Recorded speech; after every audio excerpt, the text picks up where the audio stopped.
Tabletop Simulator et notamment donc les différentes tables qu'on utilise, les différents modes. Donc ça c'est pour tous les gens qui débutent et qui n'ont pas du tout l'habitude de conféder. De Tabletop Simulator surtout. Alors le principe, par où commencer? Donc on va le début commence surtout donc sur Steam. Hop, je passe sur Steam, voilà. Alors sur Steam, donc dans la bibliothèque, sur Tabletop Simulator, on va aller tranquillement dans le workshop, parce que c'est là en fait du coup que se trouvent tous les différents modes et donc les tables de jeu principalement.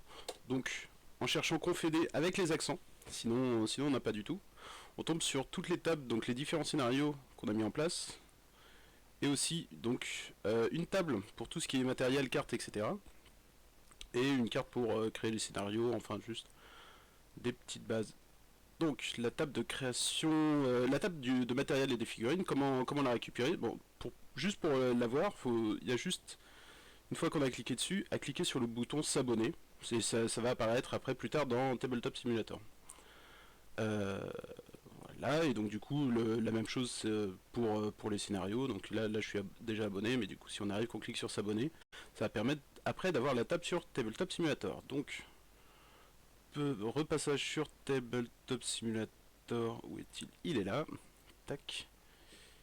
Ok. Alors, donc sur Tabletop Simulator, après comment ça se passe? Donc on va créer une partie, donc généralement multijoueur pour jouer à plusieurs évidemment, sinon c'est mieux. Mais donc là, juste pour tout ce qui est présentation, on va faire ça en single player. Et donc là, dans l'onglet Workshop, on va avoir les différents modes qu'on a installés. Donc là, on peut s'organiser des dossiers, etc. Donc là va apparaître le mode justement avec les cartes et les figurines. Pouc. Donc petit temps de chargement qui est un peu long chez moi parce que la carte graphique n'est pas spécialement très solide. Donc ça passe avec des PC relativement faibles. Moi c'est vraiment un petit PC de bureau un peu tranquille, donc il galère un peu, donc il y a tout un temps de chargement, etc. où il va intégrer les différentes tables. Et donc sur cette table, tout ce qu'on va trouver, ça va être donc les différentes armées, les figurines, que ce soit les figurines 3D qu'on essaye de mettre au fur et à mesure avec Draken surtout, et Aoidos qui en prennent beaucoup en photo et qui modélisent, ou les figurines juste en stand-up.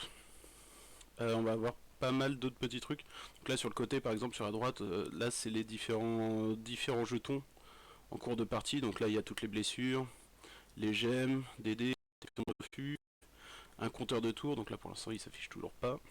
Il va falloir attendre un petit peu.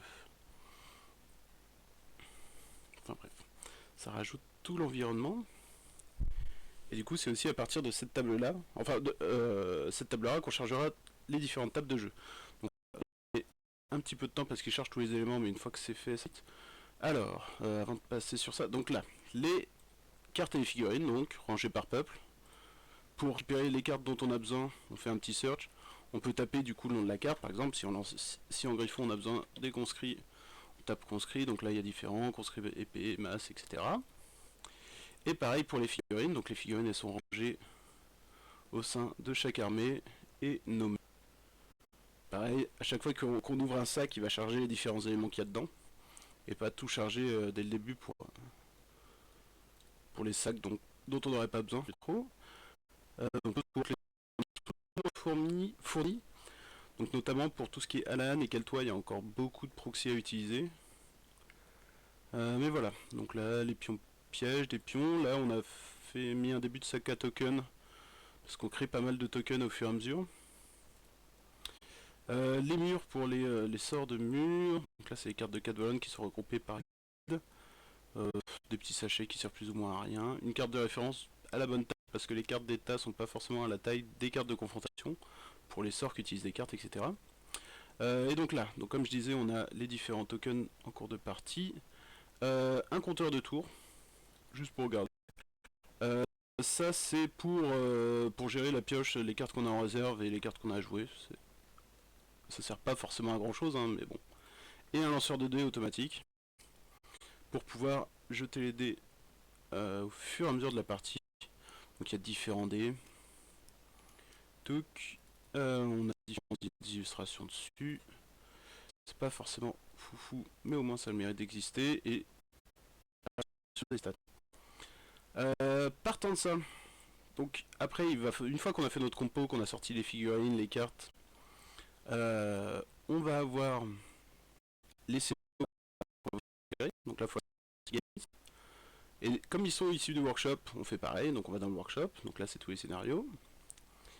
Et par exemple, si j'ai envie de charger par exemple la grotte, au lieu de juste cliquer dessus, qui va charger le tableau et écraser la table qu'on a actuellement, on va aller dans Options, qui va permettre juste de charger au final tous les éléments qui sont sur la table du scénario mais qui ne sont pas sur la nôtre, et les intégrer directement sur notre table. Le tableau s'est rajouté,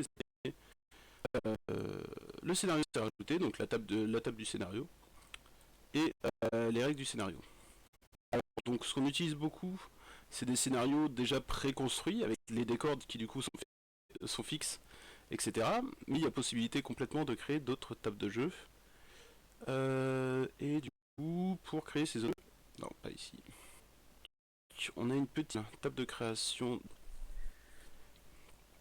Donc là, on a noté différentes choses. Petite explication. Pour créer des tables de jeu, donc là, il y a les matelas. Enfin, les matelas. Oui, les tables. Hop, qu'on peut directement utiliser. Qu'on peut réduire en utilisant le scale down, etc. Et après, c'est vraiment tout ce qui est déplacement, de poser les décors, etc. Ça vient vraiment avec, comment dire, avec, avec Tabletop Simulator. Donc là, à la rigueur, peut-être plus des explications sur Tabletop Simulator. Le fait de locker des objets, etc. Là, on a un tiers. Non, c'est quoi? Mur et poste. Qui contient différents trucs comme ça. Voilà, de jeu. Rapidement, jouer avec les scénarios tout faits. Ou qui veulent créer leur propre scénario. Voilà. Donc c'est un peu tout ce qu'il y a à savoir. Après pour le reste on passe beaucoup par le Discord et donc s'il y a des éventuelles questions, et puis on y répond possible.